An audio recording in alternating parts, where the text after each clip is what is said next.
Bienvenue dans Focus Sahel, en direct de Washington sur VOA Afrique, avec Mohamedou Oumfa.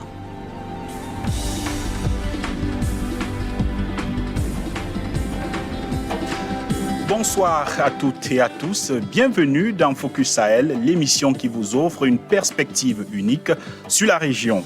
Chaque semaine, nous explorons les nombreuses facettes de la vie au Sahel. Au sommaire de cette édition, gros plan sur les missions de paix au Sahel, notamment la MINUSMA, la mission des Nations Unies au Mali, dont le mandat s'achève le 30 juin prochain.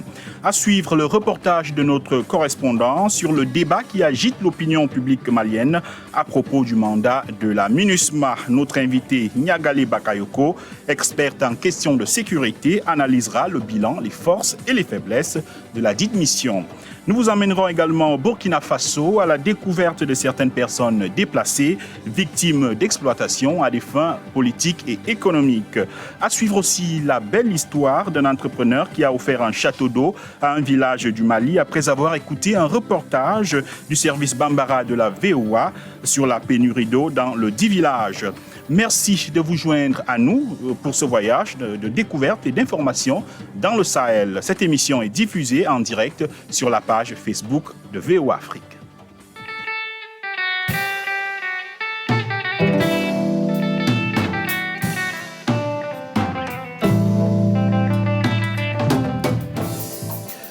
Le 29 juin 2022, le Conseil de sécurité de l'ONU avait décidé de renouveler pour une année supplémentaire le mandat de la MINUSMA, la mission multidimensionnelle intégrée des Nations Unies pour la stabilisation au Mali. La mission de cette force onusienne n'a toujours pas fait l'unanimité au Mali, alors que son mandat arrive à terme le 30 juin prochain.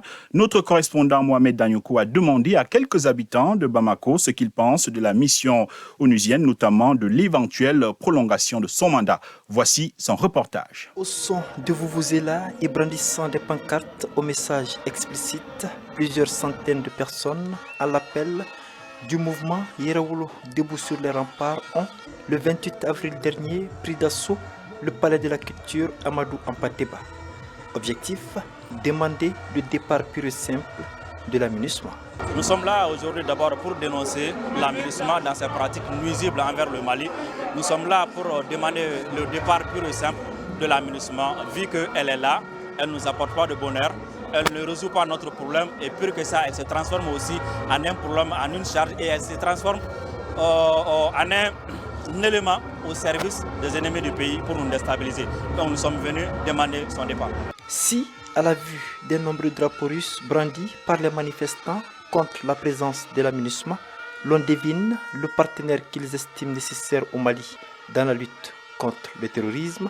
Pour Omar Konaté, observateur de la scène politique, l'équation n'est pas si simple.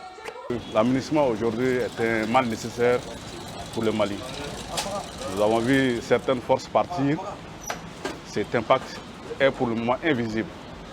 Et si on le fait avec la MINUSMA, est-ce que nous sommes prêts aujourd'hui à combler les vides?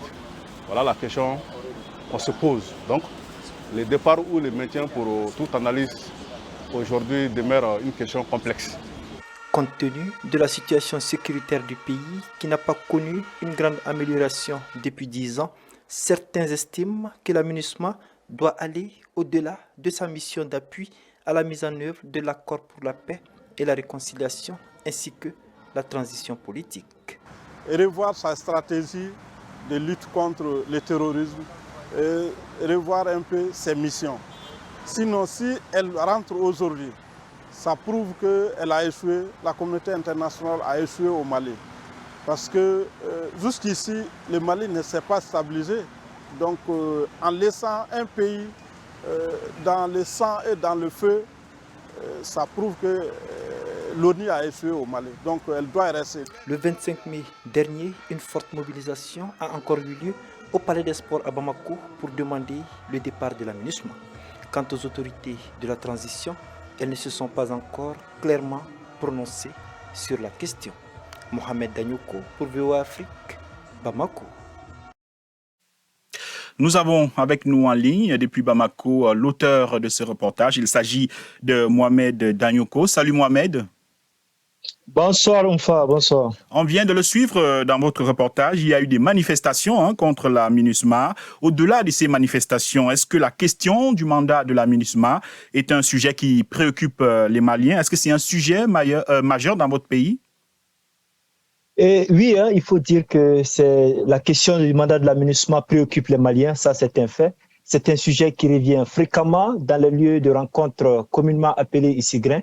On en parle, mais il n'y a pas d'unanimité qui se dégage. Mais de là à dire que c'est un sujet majeur, je ne le pense pas. Pas en tout cas comme l'était celui autour du départ de la force française Barkhane. D'ailleurs, l'un des seuls regroupements a organisé des manifestations pour demander le départ de la MINUSMA de cette mission reste Yeraoulou debout sur les remparts, dont nous traitions les manifestations dans ce reportage.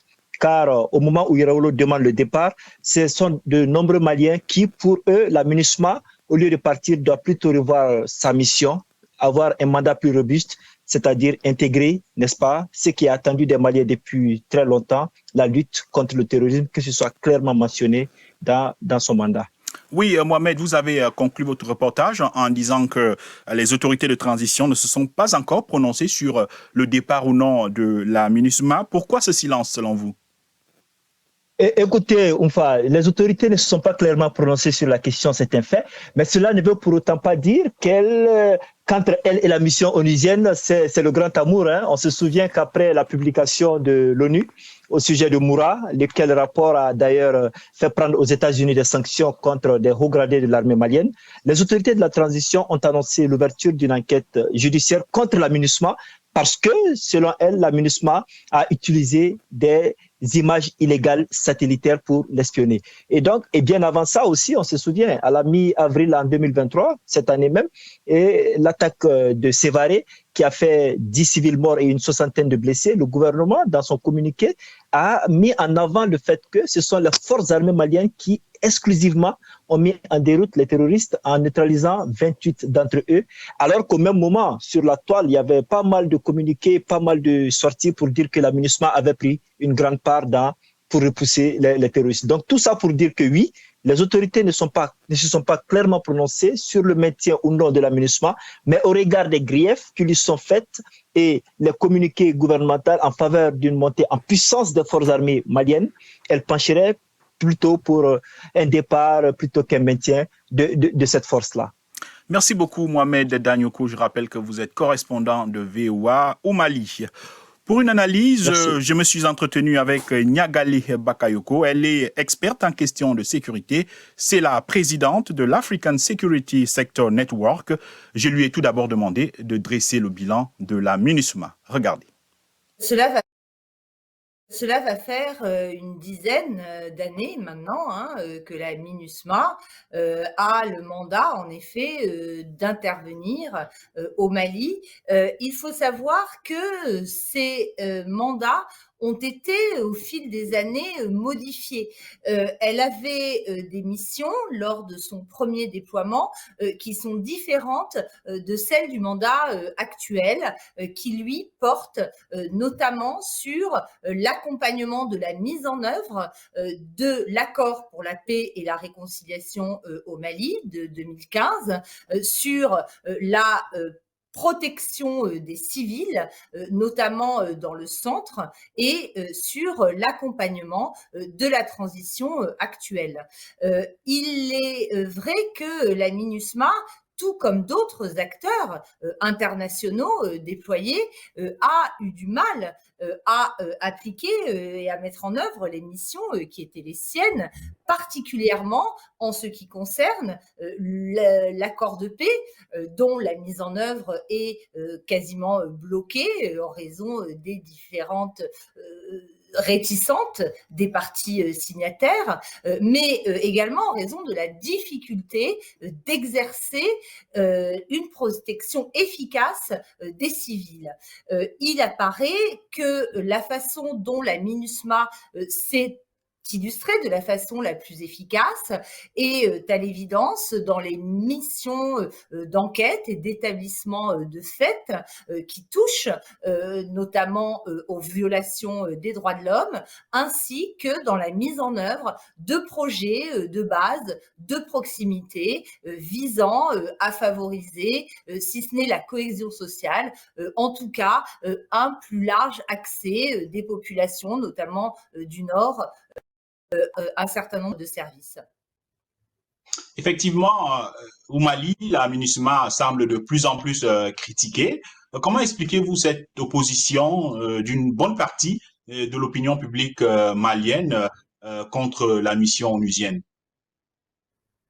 Alors, il est très important, comme vous le dites, de faire des distinctions au sein de l'opinion publique malienne. Il y a en effet une bonne partie, comme vous l'indiquez, notamment à Bamako, qui apparaît très hostile à cette mission, mais également plus largement à l'ensemble des acteurs occidentaux qui, à l'instar de ce qui s'est produit avec la force française Barkhane ou l'opération européenne Takuba, voire avec le G5 Sahel, sont considérés comme absolument inefficaces dans la lutte contre l'insécurité et les violences sur le territoire malien.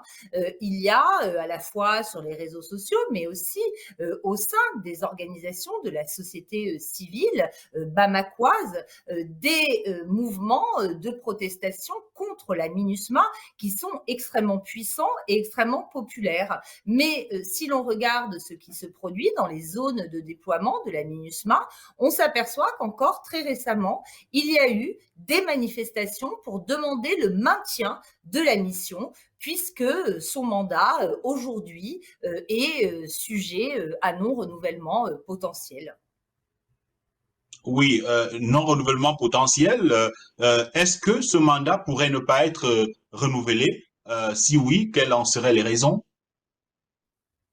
Alors, il y a en effet, plus que jamais, un risque de ne pas voir renouveler ce mandat. Et c'est pour cette raison-là que ce qu'on appelle une mission d'évaluation stratégique a été déployée il y a environ 6 mois pour envisager différents scénarios.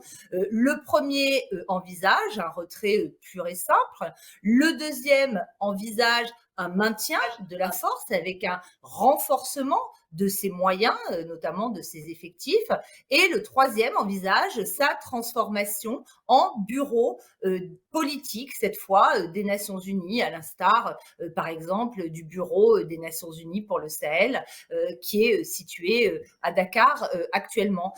Les autorités de la transition malienne sont dans une situation d'ambiguïté, je dis, face à cette question-là, puisque d'un point de vue politique, elles ont très clairement indiqué que la MINUSMA devait se conformer à leurs orientations. Elles ont rappelé qu'elles étaient le pays hôte de la mission et ont notamment imposé des conditions extrêmement strictes en ce qui concerne non seulement sa liberté de mouvement, mais également sa possibilité de mener un certain nombre d'enquêtes en ce qui concerne les droits de l'homme, ce qui constitue une difficulté qui a été aggravée par la publication récente du rapport sur le massacre de Moura, qui met en cause de manière extrêmement grave les autorités maliennes et également les partenaires russes, les instructeurs, selon les termes retenus par les autorités maliennes, qui sont déployés avec elles. D'un autre côté, on sait que la MINUSMA est aussi pourvoyeuse d'un certain nombre d'emplois, d'un certain nombre de moyens, notamment pour appuyer certains convois des FAMA, des forces armées maliennes, ce qui est aussi important aux yeux des autorités maliennes. Donc, leur position position est un peu difficile. Mais il n'y a pas que leur position, que la position des autorités actuelles qui est en cause. Il y a aussi celle de la communauté internationale. On sait que le Conseil de sécurité est aujourd'hui extrêmement divisé, ce qui n'était pas le cas au début de la mission. Est-ce que les 5 membres permanents vont tous soutenir un renouvellement? Cela fait partie des grandes interrogations actuelles. Alors, que pourrait faire la MINUSMA pour avoir un meilleur impact sur le terrain et éventuellement regagner l'adhésion de nombreux Maliens qui la critiquent? Je pense qu'aujourd'hui, ce format d'opération extrêmement lourde d'un point de vue logistique, qui requiert un grand nombre de personnels déployés sur le terrain, bien entendu majoritairement des personnels militaires, mais aussi des personnels policiers, des personnels civils, qui fonctionnent avec des procédures à la fois administratives, organisationnelles, budgétaires, et sans doute en décalage avec le type de conflictualité qu'il s'agit de gérer sur le terrain, où la violence implique très souvent des acteurs très variés, bien sûr dans le cas du Mali, des groupes djihadistes, mais aussi, on le voit, des groupes politico-militaires, puisque c'est son mandat notamment de faire appliquer l'accord de paix entre les groupes armés Touareg et le gouvernement du Mali, des milices d'autodéfense, des acteurs criminels aussi, tout cela dans des contextes où la démocratie peut être remise en cause par différents types d'accession au pouvoir. Donc, à mon avis, au-delà de la MINUSMA, c'est véritablement le format des opérations de paix qui doit être aujourd'hui repensé pour regagner en efficacité. Le Sahel, une région à la croisée des chemins. Focus Sahel, votre nouvelle émission sur VOA Afrique. Crise sécuritaire, montée de l'extrémisme et déplacement de populations et influences étrangères, VOA Afrique braque ses projecteurs sur la bande sahélo-saharienne pour vous aider à comprendre les enjeux qui sévissent dans cette région et les événements qui rythment la vie de ces pays.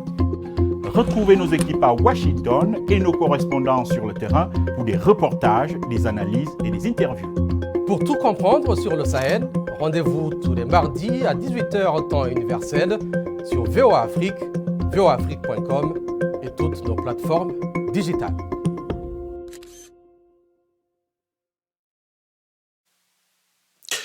Rendons-nous maintenant au Burkina Faso, un pays qui compte près de 2 millions de déplacés internes, des personnes ayant pour la majorité fui les violences des bandes armées. Agglutinées dans les grandes villes, certaines d'entre elles se disent victimes d'exploitation de toutes sortes. Notre correspondant Halidou Ouedraogo est allé à leur rencontre, suivant son reportage.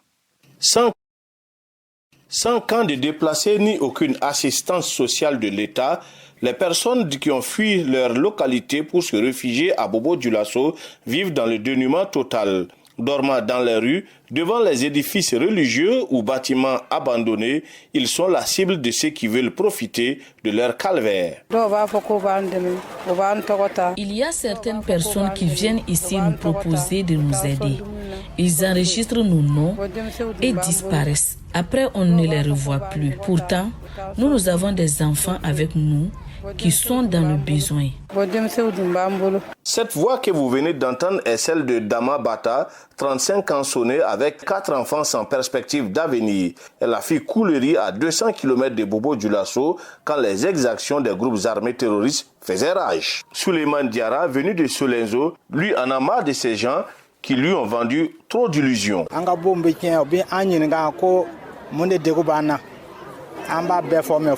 C'est vrai, beaucoup de personnes sont passées nous voir. Souvent, la saison est catastrophique. Nos maisons tombent. Beaucoup passent nous demander quelles sont les difficultés qu'on a. On explique tout, mais nous ne voyons rien de concret. Cela s'est passé à plusieurs reprises. Par fini, moi-même, je me suis découragé et j'ai dit que je ne vais plus donner mon nom à quelqu'un. Jusqu'à cette année, c'est ce que nous vivons. Cette exploitation des personnes déplacées internes est à plusieurs niveaux, nous dit le journaliste Ouseni Bansé. Évidemment, la situation du pays nécessite la contribution de tous, mais il faut reconnaître qu'il y a de l'abus et de l'exploitation notamment des déplacés internes. Il y a beaucoup d'initiatives, beaucoup de personnes qui s'appuient sur eux, mais au fond, ce n'est qu'un fonds de commerce. On les exploite tout simplement. Si vous prenez le monde des artistes, aujourd'hui, il y a beaucoup d'événements, beaucoup de concerts qu'on organise au nom des déplacés internes pour qui on promet de l'aide. Mais après, vous vous rendez compte que c'est juste pour avoir du public. Nous sommes un après-midi de mai 2023 à l'école Salam. Au moins 500 personnes, majoritairement femmes, sont réunies avec des enfants au dos pour la plupart. La chaleur est accablante. Une distribution de vivres est imminente. C'est une association islamique qui ouvre son cœur pour ces personnes déplacées. Soulakata Salamantao en est le porte-parole.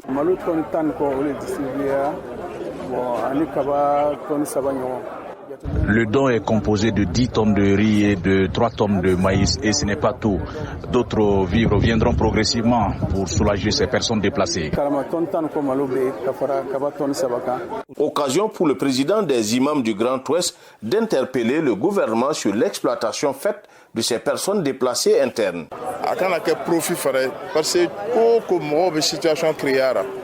Il ne faut pas que ça soit un profit, parce que dans chaque chose, les gens créent des situations dedans. On a constaté que beaucoup de personnes s'essaient dans l'humanitaire, alors que d'autres n'ont pas une bonne intention. Tout d'abord, on va leur dire que les difficultés que les autres ont eues, ça peut arriver à tout le monde. Je demande aussi aux autorités de tout faire pour contrôler cette situation. Chaque jour qui passe, voit des images des personnes déplacées qui circulent sur les réseaux sociaux demandant de l'aide intérieure ou extérieure à leur nom. Halidou Ouedraogo, Bobo Dioulasso pour VOA Afrique.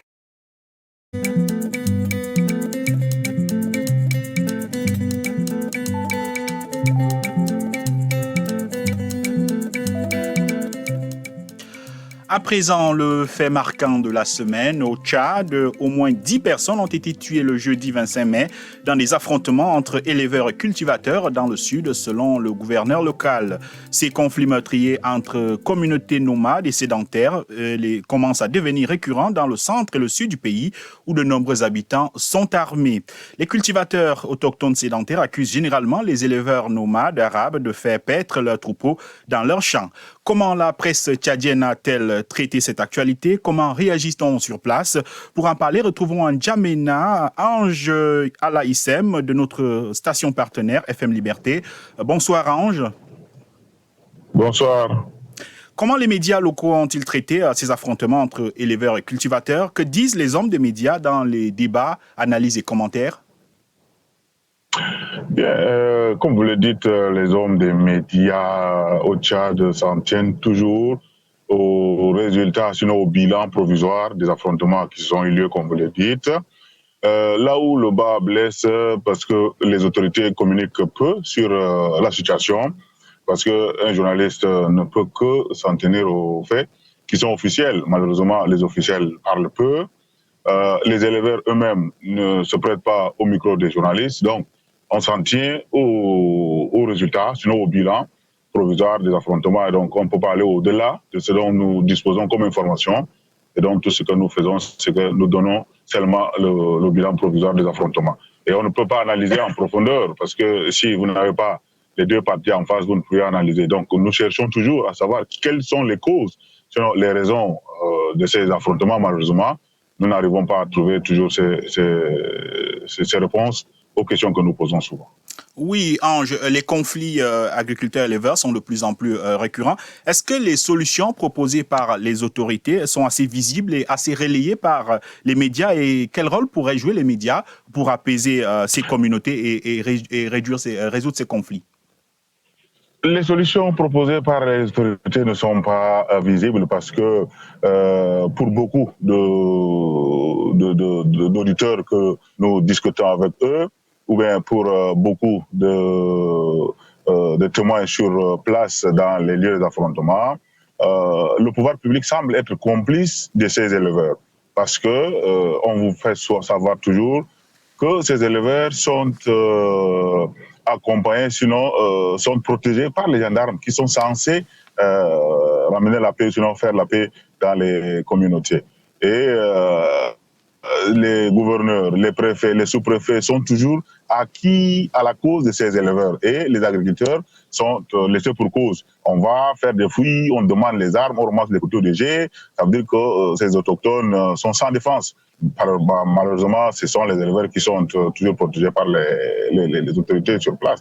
Donc, ça veut dire que les solutions qui sont proposées par les autorités ne font pas de l'humanité et ça ne peut pas être visible malheureusement. Et donc ça ne fait que s'empirer parce qu'on arrête ces éleveurs, 2 jours après ils sont libres, ça fait qu'il y a l'impunité qui bat son plein. Et donc c'est difficile pour ces autochtones de pouvoir espérer un jour à une paix, à un retour de la paix. Malheureusement, les médias, ils ne peuvent rien parce que nous avons organisé des débats autour de ces conflits. Les gens nous disent que la seule solution, c'est qu'il faut diviser le pays parce qu'aujourd'hui, le Sud est pris d'assaut par ces éleveurs nomades arabes qui viennent envahir les locaux et tuer les gens et sans solution là-dedans. Donc, effectivement, la seule solution, c'est qu'il faut diviser. Oui, merci il faut beaucoup. diviser le pays. Merci Ange. Je rappelle que vous travaillez pour FM Liberté, une station partenaire de VOA Afrique, à N'Djamena.